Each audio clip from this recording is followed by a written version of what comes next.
Unchecked data growth and data sprawl are having a profound impact on life sciences workflows. As data volumes continue to grow, researchers and IT leaders face increasingly difficult decisions about how to manage this data while keeping the storage budget in check. Stay tuned and learn how these challenges can be overcome through active data management and leveraging cloud technology. In this infocast, we'll hear one of HGST's subject matter experts discuss real-world data storage challenges in life sciences, the need for rapid access and secured sharing of bioimaging data, and how storage impacts the pace of discovery in genomics. And now, it's our pleasure to introduce David Hiatt, a member of the Health and Life Sciences practice at HGST.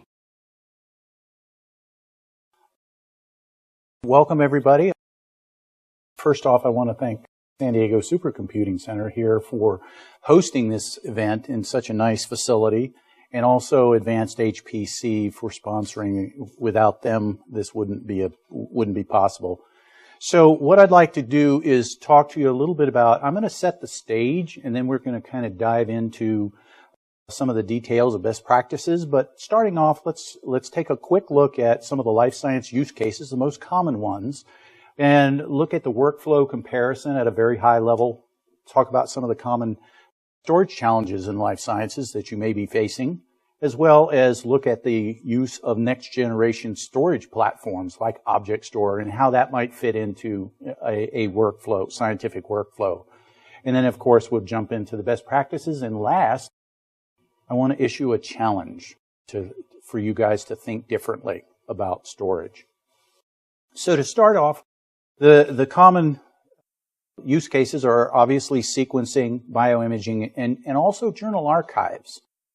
When we talk about sequencing, that's typically the key to personalized medicine. The cost of sequencing, we all know, is dropping, and now the real cost is in the analytics. Not only the bioinformatics, but also the systems required to run those analytics. And in bioimaging, it's very similar. We have microscopy, digital pathology, and neuro research. There's an intense focus on curing life-threatening diseases and essentially tracking the mutations of cells over time, capturing those visually so that they can be used for comparison in clinical settings as well. And then, of course, journal archives. I interestingly, last year ran across a gentleman from the National Library of Medicine, and his job is to fly around the world and work with small third world countries and capture and make sure that their medical information and journals are archived for safekeeping because of political instability. So all of those, and when we look at this and consider what this means in terms of storage, it's all about the retention policies. How long does this data live? And generally, it's going from journal archives, which is forever, all the way down to it's dumped in a matter of weeks if it's raw data. But when we look at the workflows, they're similar in many respects, but there's also a lot of differences as well. For example, in sequencing, we have both large files, especially the raw data that's coming off the sequencers, but that's processed over the workflow, and it goes from a very unstructured text format, which is very compressible, down to a more structure as it goes through the workflow and is processed. And of course, the data sizes of BAM and VCF files we know are considerably smaller. In the bioimaging space, though, it's actually a little bit of the opposite, because you start off again with unstructured data, very large. For example, the electron microscopes, the file sizes can be in the terabytes, and if you add time lapse to that, it also increases the size. But those images, as they progress through the workflow, they actually grow, and we're going to talk about why that is in the next slide.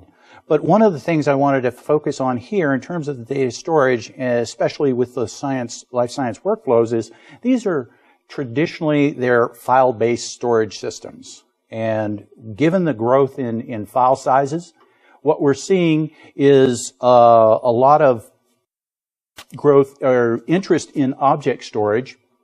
For example, the most common place would be towards the back end here in the data store, where they provide, Object Store provides a great platform for data sharing and collaboration. We're also seeing interest in pre-staging. So at the very head end, right off the sequencer, capturing that, depending on the workflows, that data may need to reside off of primary storage for some time. But interestingly, we're starting to see that transition to object storage in the processing space as well. HGST and collaboration with Ghent University in Belgium stood up a big data, a Hadoop cluster, and did some analysis where we replaced the HDFS with an object store and with largely the same performance level. So there is a lot of interest in that area. So when we look at the data challenges, we all know that the growth is a problem, and this kind of illustrates that. The chart on the left-hand side, this, you may have seen this before, but ultimately what it is the global sequencing capacity, and how that's growing. The line on the bottom is Moore's law, so everything above that is really where we are today. The historical line. All I can say is I wish my retirement plan looked like that, but it sure doesn't. It's that the red line is data doubling every 7 months. And in terms of the center line, that's every 12 months, and that's kind of the accepted growth rate. Now, when we look at bioimaging, this is why we have growth throughout the workflow, in the sense that we're starting to add schema and annotating that with metadata in terms of color detail, object level features, topology, information, composition of cell structures. And then certainly there's when we start looking at three-dimensional microscopy images, we have single focal plane, and then we stack those to make that image. And when you go from to a 10 focal plane, it's not just a 10x type of multiplier. It can be 250x. It's very dependent. But the key point here is obviously we have data that's doubling every 7 to 12 months. That is a challenge for researchers. Other challenges that come to mind are rapid access and securely sharing that data. Again, this impacts the pace of discovery through collaborative research. It also, what we're seeing is a lot of growth in shared databases, publicly shared databases and biobanks. There's over 300 biobanks in the world, and that number is growing very rapidly because people are sharing that data and leveraging it for research. It also, more close to home, affects clinical outcomes. And I think my favorite example is the sequencing of a human genome in 26 hours by Rady Institute and Rady Children's Institute and Edico Genome. I think that's absolutely impressive. But more to the point, when I was talking to him yesterday, that wasn't good enough. They're looking to accelerate that even faster, and through not only optimization of the workflow itself, but also in this underlying infrastructure.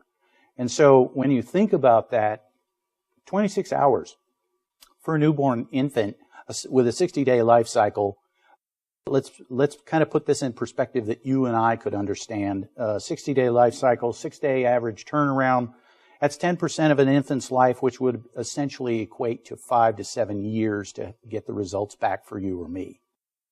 Clearly, in situations like that, time is of an essence, so rapid storage access and securing that information is critical.